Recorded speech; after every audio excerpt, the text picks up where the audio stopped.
if you're on the right and you're a tax cheat, you're demonised. You should be finished. You should be cancelled. But with Rayner, they wanted to come back. I mean, I still believe we could be looking at the next Prime Minister of the United Kingdom there. I really believe that. Into the top 3, the worst moments of 2025. And at number 3, tax cheat Angela Rayner, who tried to excuse paying the tax that her government expects us all to pay over her complex family situation, involving her departing husband and disabled son.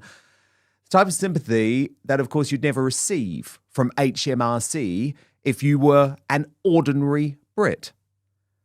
I think this was disgusting, but already, of course, by the end of the year, she was on the comeback trail.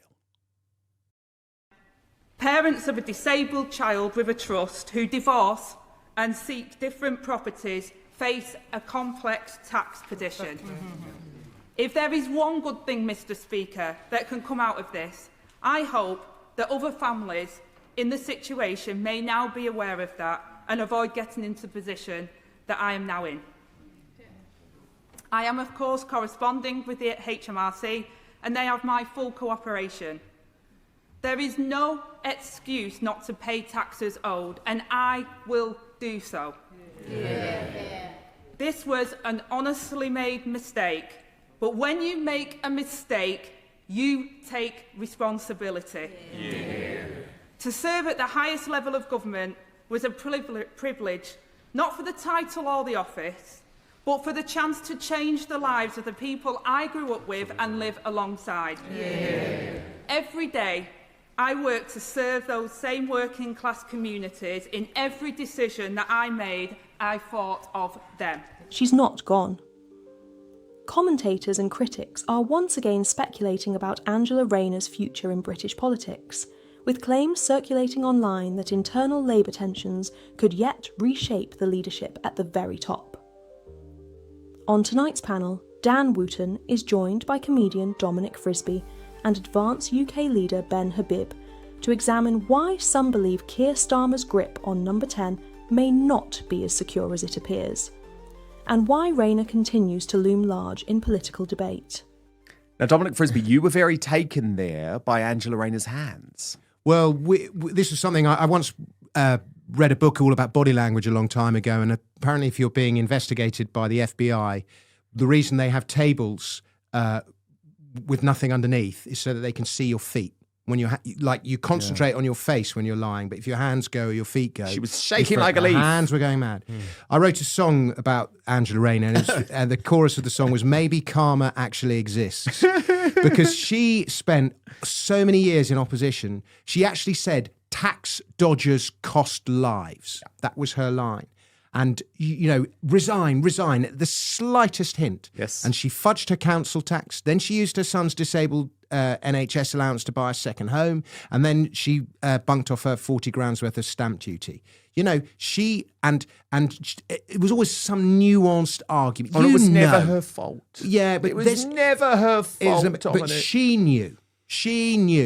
And she was just trying to get off tax. But what annoys me is not that she was trying to get off tax, is that the law is so patently stupid when even the minister is trying to get round it. Oh, but they're never going to change that. They never reform the law. But they're never going to change that. They're never going to change that.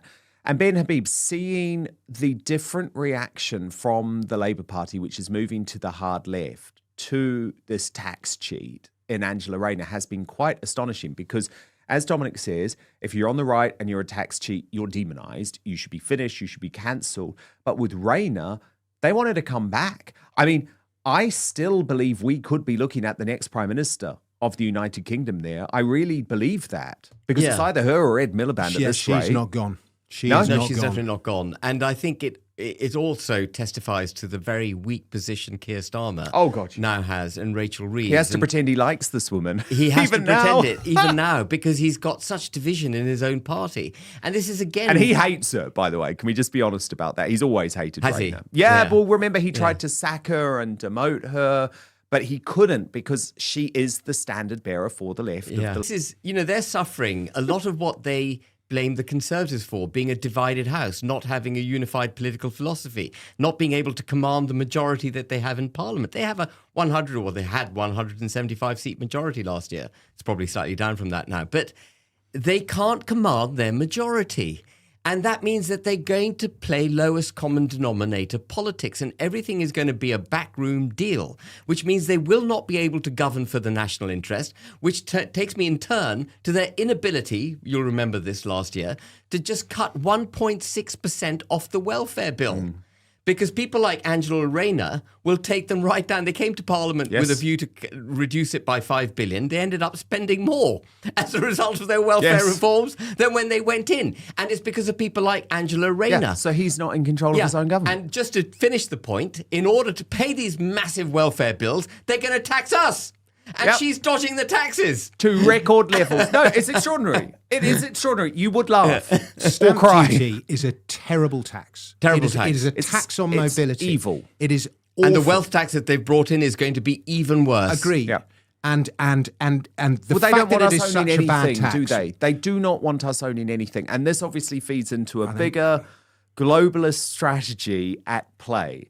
And indeed, at number 2 in our countdown, this is the runner-up for the worst moment of 2025. And it's Rachel Thieves, or Rachel from Accounts, or Rachel from Complaints, however you want to define this woman, who lied as Chancellor of the Exchequer, who I believe conducted fraud against the British people in the preparation of her budget. But the specific moment that makes our list is when she sobbed in Parliament, not over the fact that she has destroyed our economy, destroyed our tax system, but because her own job was on the line. Watch.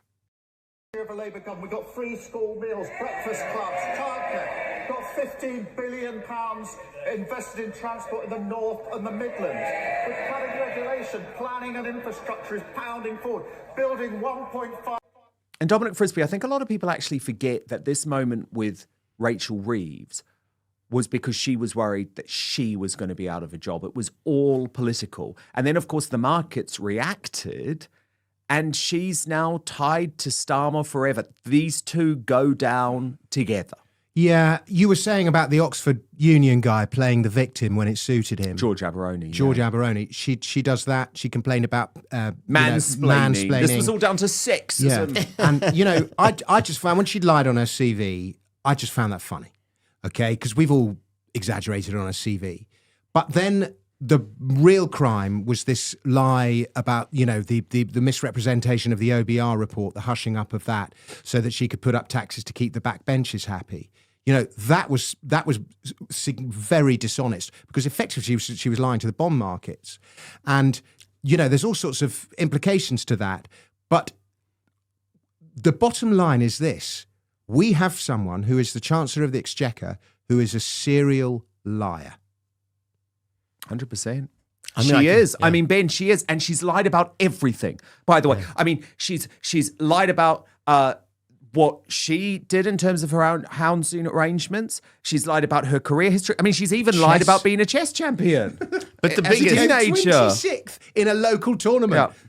But the worst lie was the one that you just mentioned. It's terrible. To make up to paint the national finances in a worse light than the already awful position they're in order to damage working class people. It's the working and middle class who get nailed every single time. The fiscal drag. The fiscal drag. Like teachers now are paying higher rate income tax. Teachers. Yeah, it's absurd. And pensioners are going to be dragged into it. It's bad. Yeah, it's awful. And she should be out on her ear. But again, it's this division in the party which has cemented them into position. And I know some people are hoping for an early election. It ain't going to happen. No. These people are going to be clawing on to power. 100%. They're going to be clawing on to power, and they're not going to learn from the Conservative Party that changing the leadership doesn't change anything. Well, they're going to have to do all the same mistakes. They are going to have to do it, because you cannot leave a prime minister. I mean, I agree with what you're saying and the fundamentals that it will not save them. And I do think Labour are less inclined to change leaders. History proves that. Their system also makes it harder to do so.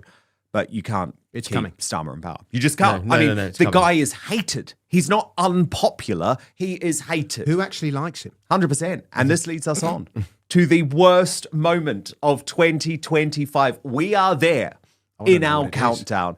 And of course, it involves Slippery Starmer. At number 1, it was our Prime Minister's shameful lying to President Trump on 2 occasions over free speech in the UK.